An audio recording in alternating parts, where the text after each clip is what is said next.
Switzerland, 1975. In the foothills of the Swiss Alps, near the town of Hinwil, a UFO descends out of the sky and softly lands without a sound. Shortly thereafter, a female pilot exits the ship and walks over to a man who appears to be waiting for her. Where was she from, and what did she have to say?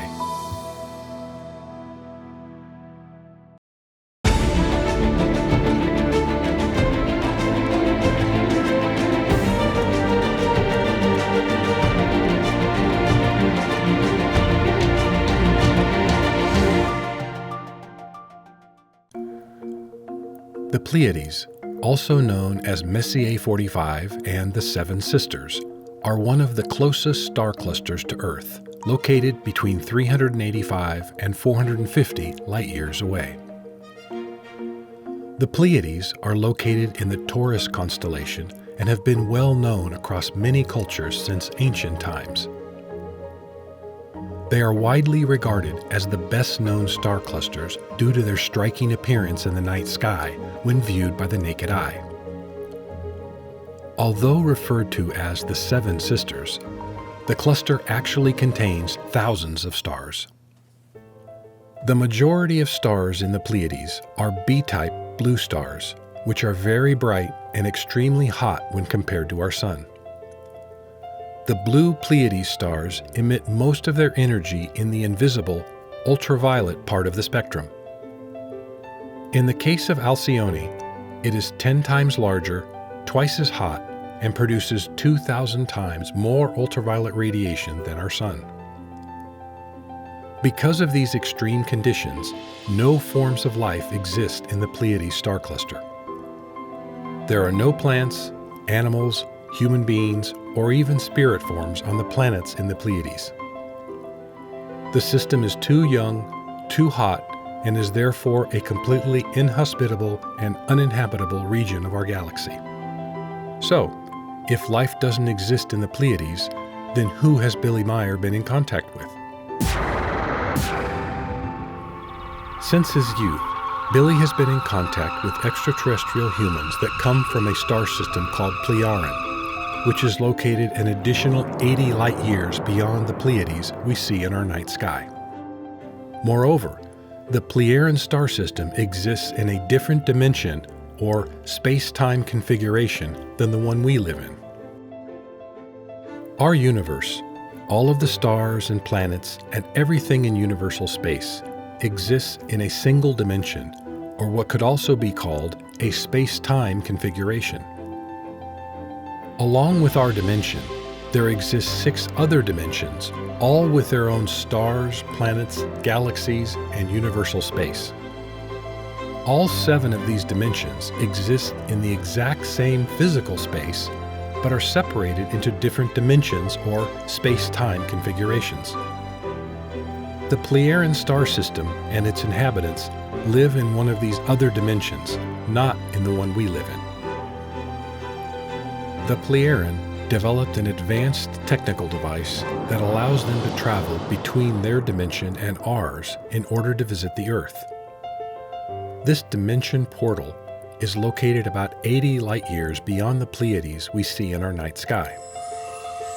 Not only does this dimension portal provide for easy transportation between our dimensions, it also serves as a communication channel so the Plejaren can maintain communications between the 2 dimensions.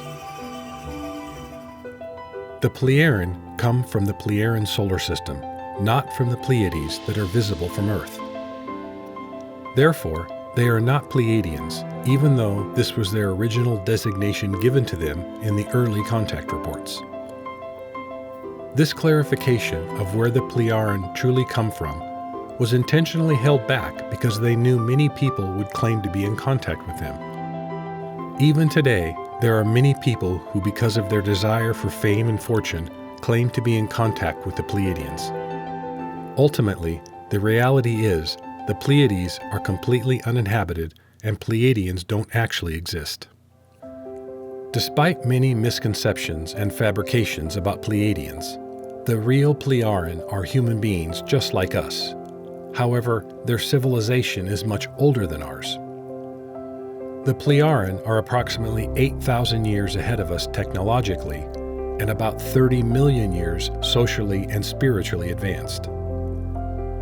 The Plejaren home planet is called Erra, and is very similar in size to the Earth. They do have some larger cities with multi-storied residential buildings, but nothing like high-rises or skyscrapers. The Plejaren prefer to live in the country and away from the city. Each of their single-family homes sit on a fertile plot of land of about 100 by 100 meters. Their homes are spherical or semi-spherical in shape and are made of strong metal alloys or a synthetic material similar to silicon. The areas between residential plots are well-maintained parks and gardens, crisscrossed with walking paths. There are also spaceports at central places around the planet for cargo and passengers. There are no streets on Erra, and there is also no traffic and no environmental pollution. Each home has their own beamship that will quickly and noiselessly shuttle them to anywhere on the planet. Each home and beamship, all food and drink and all the necessities of life are provided free of charge. In fact, there is no such thing as money on Erra. Instead, each resident completes 2 hours of work per day for the good of the general public in exchange for everything they need. This daily work for the general public isn't restricted to a particular time or place.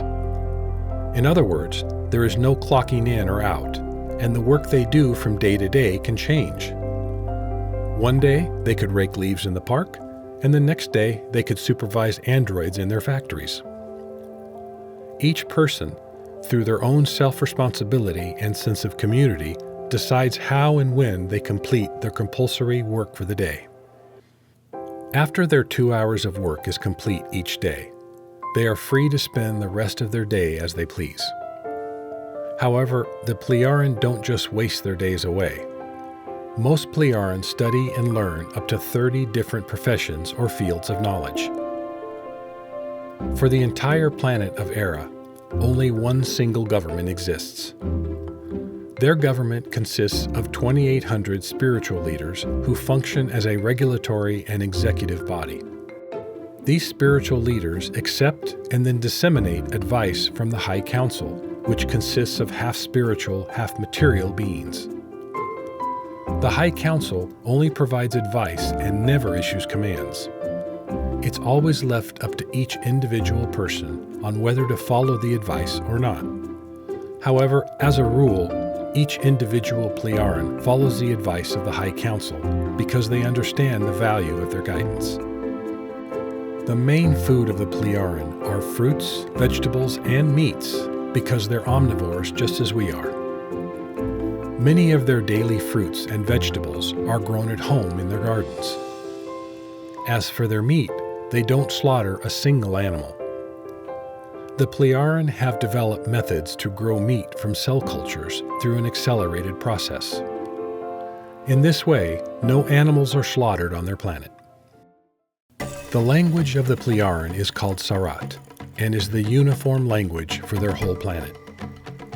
The Plejaren belong to a federation of many different worlds and civilizations, and they use a universal language called Samti to communicate with friends and allies.